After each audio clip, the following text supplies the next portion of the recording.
Une nouvelle catégorie sur la piste de Mably, les Benjamins 11 et 12 ans, avec la torpille azuréenne de ce week-end ici à Mably Thibaut d'après la VTT Cagne. Impressionnant ce rider ce week-end, regardez ça.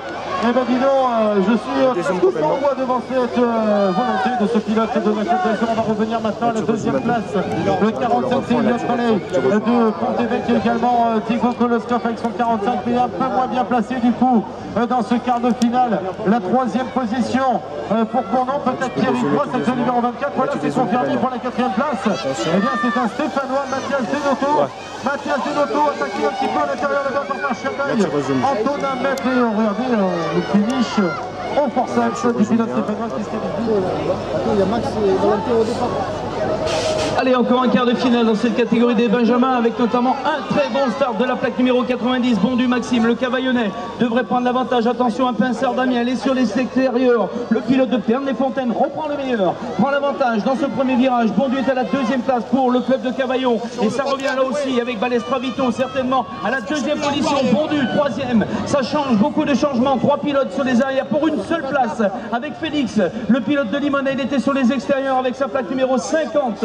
Il a dû prendre l'avantage de cette quatrième position. Félix Lucas, Limonest toujours dans les qualifs.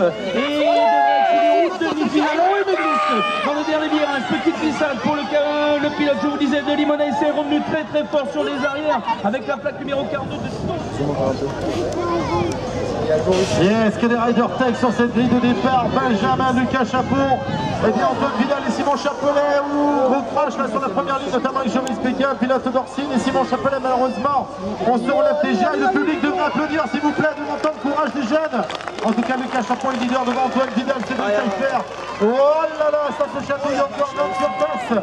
Qui était allé chercher sa qualification à la 4e place en 8e de finale, est actuellement 3e alors que Simon Chapelet et Jean-Luc Pevin se sont relancés. 3e ligne droite, Lucas Chapeau 1, Antoine Vidal 2, Nain-sur-Tasse 3, Cédric Taillefer lui aussi qui s'était qualifié avec talent lors des 8e de finale. Le pilote de Carpentras est 4e.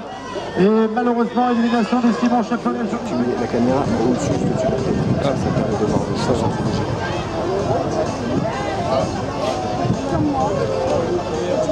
Voilà, c'est lancé, notamment avec Briard Thomas, le pilote pro-section. Mais attention à la plaque numéro 12 de Marzalek Hugo, me semble-t-il, le pilote pour le team Rhône-Alpes. Jump en bout de cette première ligne droite, prend l'avantage. Briard est à la 2e position, un autre pilote couleur donc du team Rhône-Alpes. Briard Thomas, je vous parlais donc, il y a Dieu Nathanaël et le Stéphanois Genestroni qui est ici avec la plaque 28, est à la 3e position et la 4e place provisoire de Gare Saint-Johan. Le pilote de Pugéville qui était dans l'intérieur de la grille du départ devrait ressortir à la 4e position du 2e virage. Toujours sur les avant-postes, le duel entre Marzalek Hugo, Briard Thomas, le Stéphanois et l'autre Stéphanois, Genestroni. Et c'est bien revenu avec la plaque 01 de Duel Nathanaël, le pilote de Montélimar aux couleurs GB Bike se qualifie lui aussi pour les demi-finales dans cette catégorie.